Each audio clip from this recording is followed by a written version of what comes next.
You are listening to Insurance Untangled podcast, where we explore the various challenges faced by dental practices due to their reliance on insurance. In this podcast, we dive deep into the issues surrounding dental insurance dependence and offer practical solutions and strategies for reducing your reliance on insurance.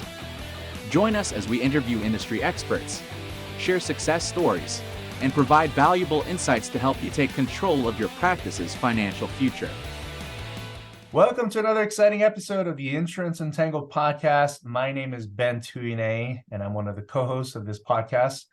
Our podcast is dedicated to helping dental practices that are tangled up with insurance. We talk about topics that help you take more control and create a bigger and better future for you, your patients, and of course, your team members. Yeah, baby. Yeah. That, my friends, is my co-host Jordan Comstock. Today, we're going to be interviewing a dear friend of ours and also another co-host of the podcast, my good friend Naren.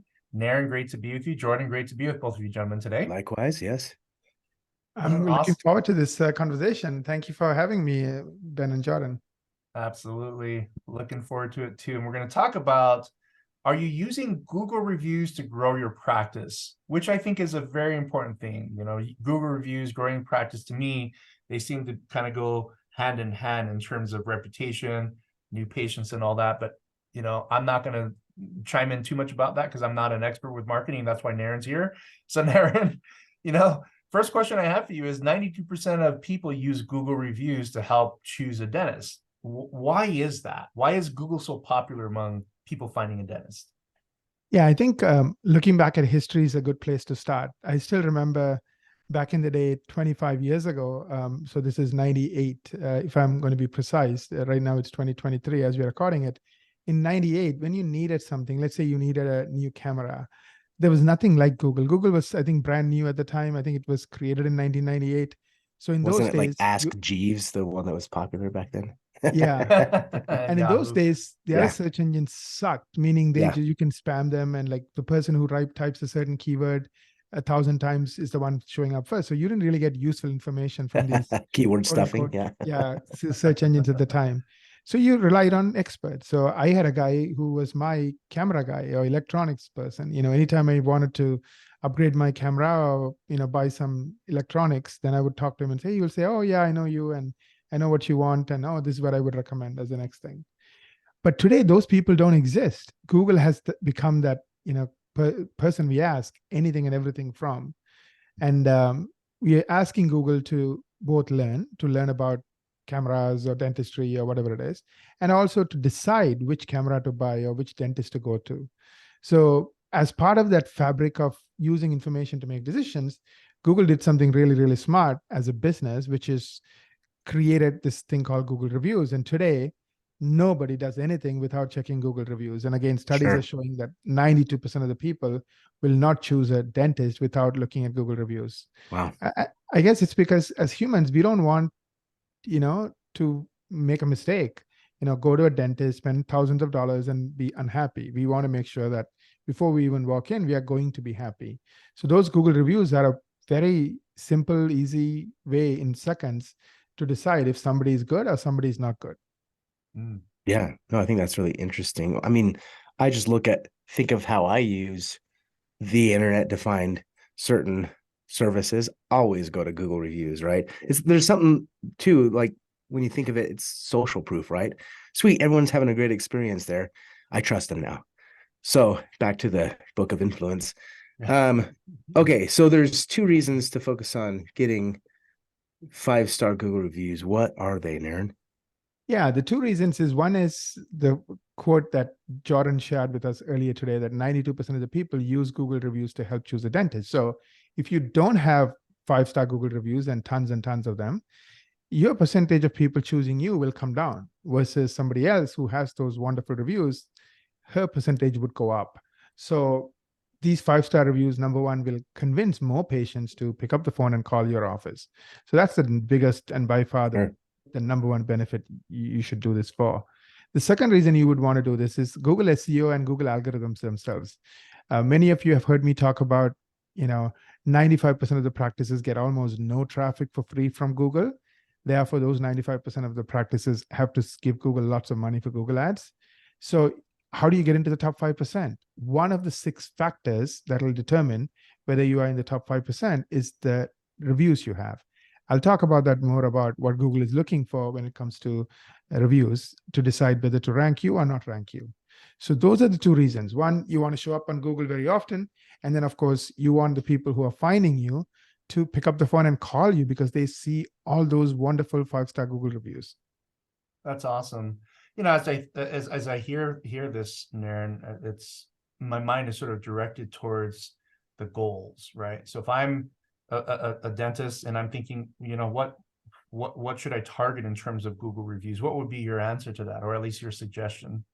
Yeah, I think there are 3 things I would focus on as a practice owner. Number one is find out in your community. So let's say you are in a town of 50,000 people. So in that town, who has the most number of Google reviews?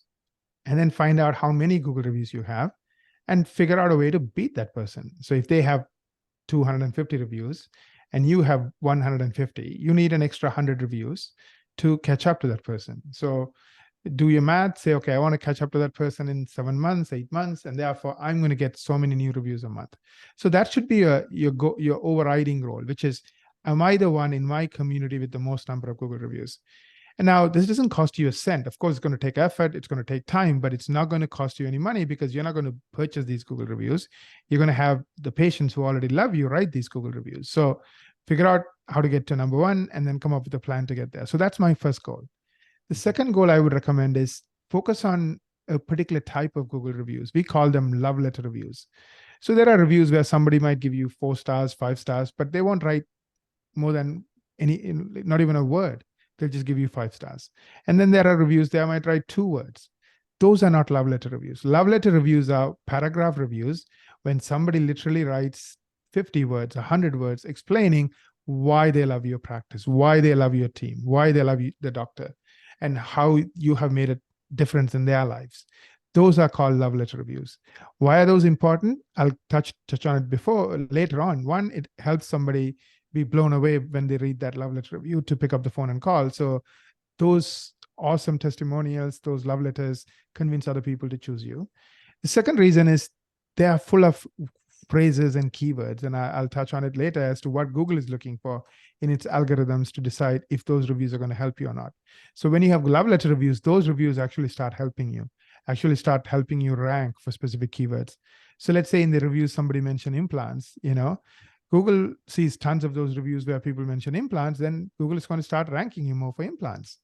It's that simple. Or could be, customer service or family-friendly practice. Whatever those phrases or keywords are, Google is going to look for those. So those are the reasons, I think, why love letter reviews are important and why we should go after them. So focus on mastering love letter reviews. How do you get love letter reviews? And the last goal I would set is, this is a common goal I would give every single practice owner: get a minimum of 10 to 15 new reviews a month on Google. 10 to 15 new reviews a month.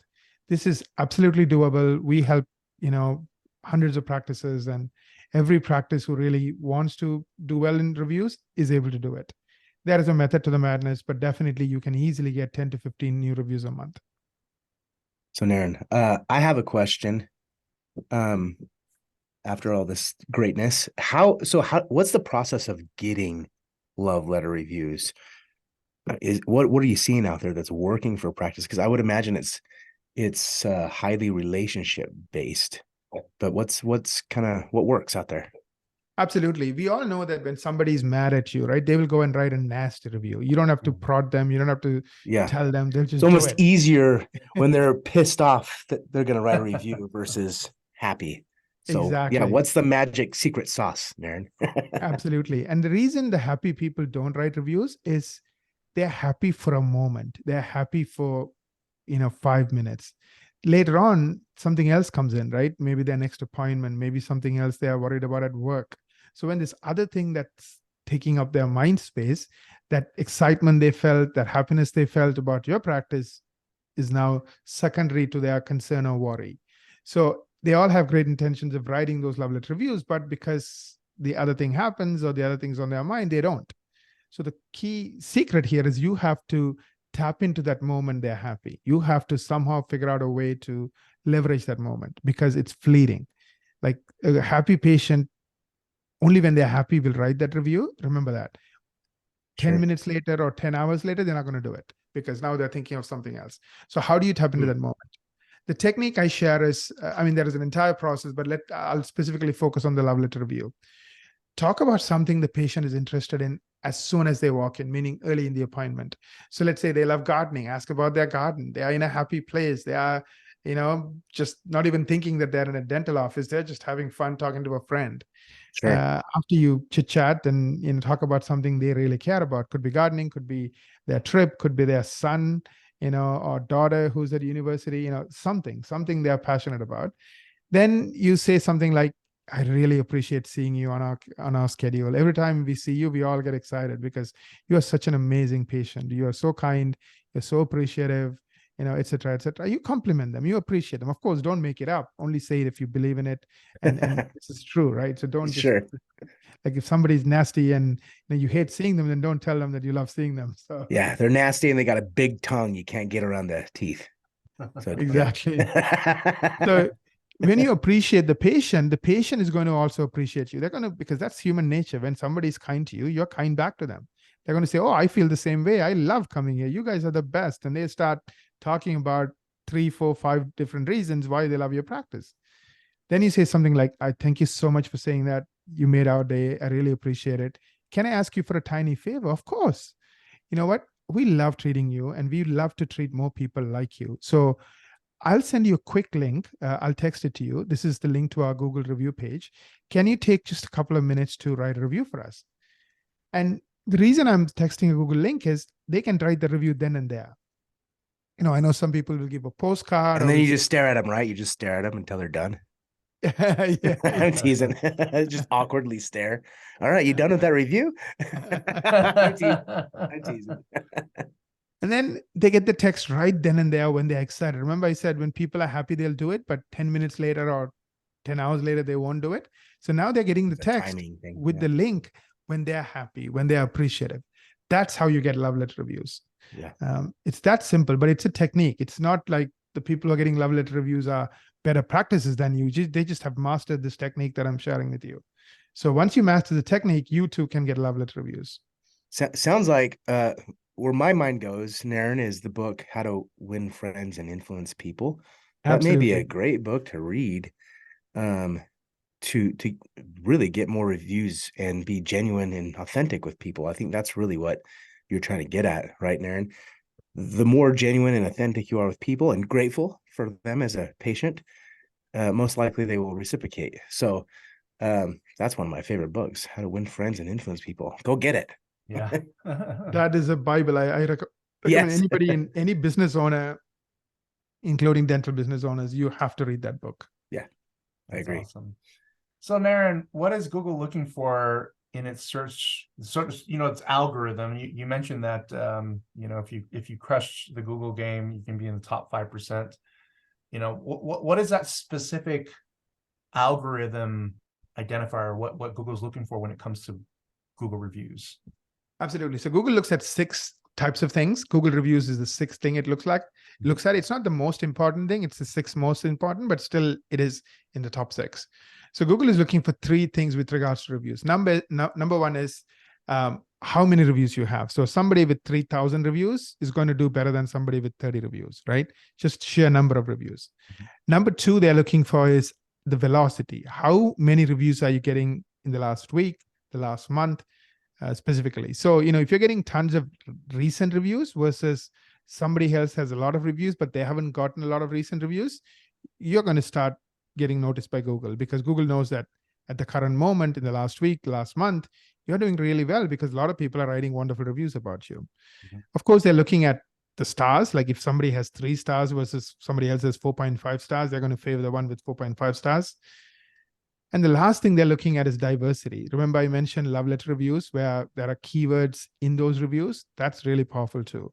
So Google will start ranking you for those keywords if they start seeing many people using those keywords when describing you. So those are the 4 things they're looking at. So the love letter reviews, and then the other goal of 10 to 15 reviews a month.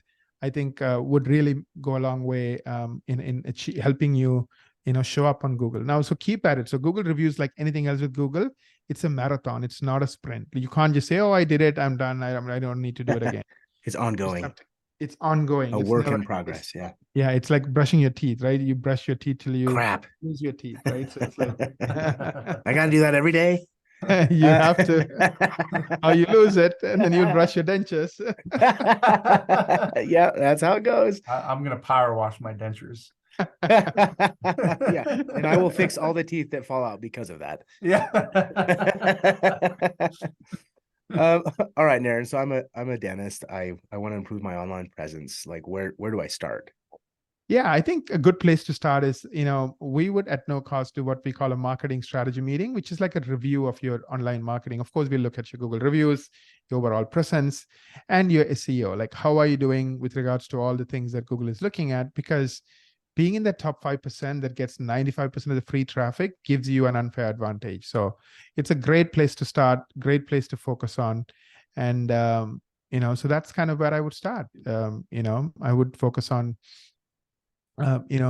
figuring out where you are with online marketing. So this marketing strategy meeting, the link is insuranceuntangled.com/MSM, is a good place to, go and book that meeting, figure out where you stand. And then we'll also give you a marketing plan and a strategy that you can implement to get into that top 5%, get into dominating internet marketing within 12 months. So get a plan, know what you need to do, and then just do it, Awesome. It's really, really key to any successful business, because I haven't seen a single thriving practice that is not excellent in marketing. So if you want to be in that bucket and continue to thrive, then I think this is a good place to start. Awesome. Well, I highly recommend checking out the marketing strategy meeting that you and your team provide. You guys are really thorough and know your stuff. So go check that out. To all our listeners, thank you, Naren, first for the information you shared today. Very useful, very valuable for practice owners. And thank you to our audience for hanging out with us for a little bit today. Speaking of reviews, leave a review on your preferred method of listening to our podcast, whether it's iTunes or wherever you listen to. If you're liking this show and are finding value in it, we would appreciate that a ton. With that said, we hope you guys have a rocking day.